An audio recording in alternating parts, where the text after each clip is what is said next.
Le spleen de Paris, petit poème en prose de Baudelaire. Le mauvais vitrier.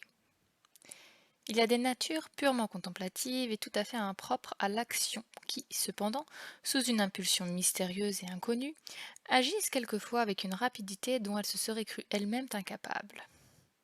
Telle qui, craignant de trouver chez son concierge une nouvelle chagrinante, rôde lâchement une heure devant sa porte sans oser rentrer.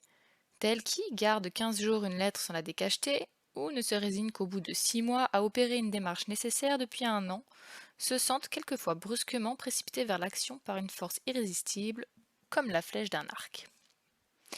Le moraliste et le médecin, qui prétendent tout savoir, ne peuvent pas expliquer d'où vient si subitement une si folle énergie à ces âmes paresseuses et voluptueuses, et comment, incapables d'accomplir les choses les plus simples et les plus nécessaires, elles trouvent, à une certaine minute, un courage de luxe pour exécuter les actes les plus absurdes et souvent même les plus dangereux. Un de mes amis, le plus inoffensif rêveur qui ait existé, a mis une fois le feu à une forêt pour voir, disait-il, si le feu prenait avec autant de facilité qu'on l'affirme généralement. 10 fois de suite, l'expérience manqua. Mais la 11e, elle réussit beaucoup trop bien. Un autre allumera un cigare à côté d'un tonneau de poudre, pour voir, pour savoir, pour tenter la destinée, pour se contraindre lui-même à faire preuve d'énergie, pour faire le joueur, pour connaître les plaisirs de l'anxiété, pour rien, par caprice, par désœuvrement. C'est une espèce d'énergie qui jaillit de l'ennui et de la rêverie, et ceux en qui elle se manifeste si inopinément sont, en général, comme je l'ai dit, les plus indolents et les plus rêveurs des êtres.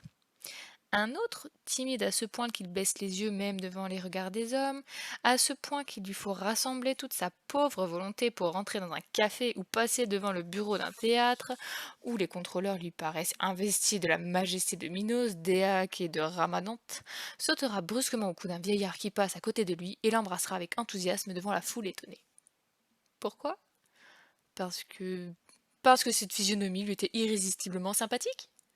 Peut-être, mais il est plus légitime de supposer que lui-même ne sait pas pourquoi. J'ai été plus d'une fois victime de ces crises et de ces élans qui nous autorisent à croire que des démons malicieux se glissent en nous et nous font accomplir, à notre insu, leur plus absurde volonté.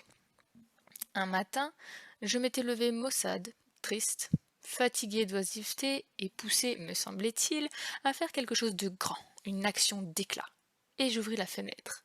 Hélas! Observez, je vous prie, que l'esprit de mystification qui, chez quelques personnes, n'est pas le résultat d'un travail ou d'une combinaison, mais d'une inspiration fortuite, participe beaucoup, ne fût-ce que par l'ardeur du désir, de cette humeur hystérique selon les médecins, satanique selon ceux qui pensent un peu mieux que les médecins, qui nous pousse sans résistance vers une foule d'actions dangereuses ou inconvenantes.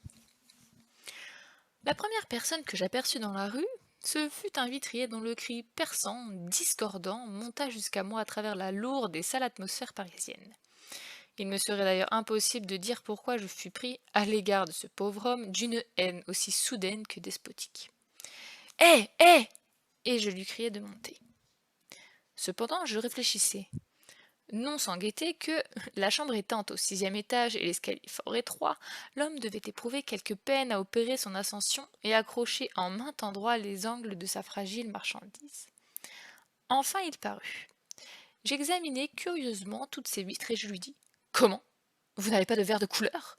Des verres roses, rouges, bleus, des vitres magiques, des vitres de paradis? Impudent que vous êtes!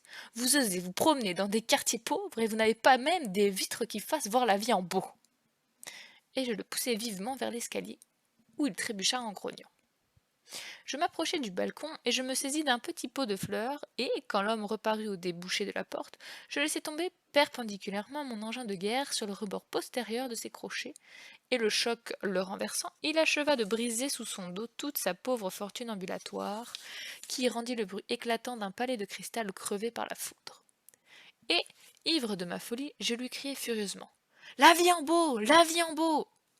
Ces plaisanteries nerveuses ne sont pas sans péril, et on ne peut souvent les payer cher. Mais qu'importe l'éternité de la damnation à qui trouver dans une seconde l'infini de la jouissance?